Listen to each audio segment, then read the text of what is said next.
Halo guys, bertemu lagi dengan saya Delimar. Hari ini mau bikin bakso guys, tapi bakso ini bukan bakso bulat seperti biasa. Yang ku bikin ini bakso ciri khas Mangkasar yang kasar-kasar itu loh. Ini daging yang ku pakai sebanyak 2 kilo dan daging ayam sebanyak setengah kilo guys.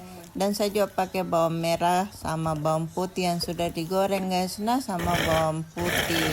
Dan saya pakai kanji sebanyak 1,5 kilo atau tapioka guys. Di sini saya campurkan lagi ladaku sama masako. Kasih garam sedikit guys, jangan lupa pakai air es ya kalau diaduk.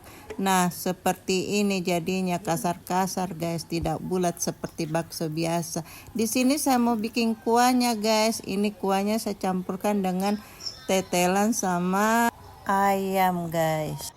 Ini bawang putih, bawang merah, kemiri sama daun bawang saya goreng guys. Nah baru ditumbui atau diulek-ulek. Bisa juga dicopper guys, sesuai selera ji. Baru kalau sudah ini saya campur kayak masuk di kuahku. Sebenarnya mau kutumis ini bumbunya tuh guys, tapi ada yang berdiri di belakangku. Mama lapar. Ya terpaksa aku campur langsung di kuahnya itu bumbu, tapi enak juga begini guys.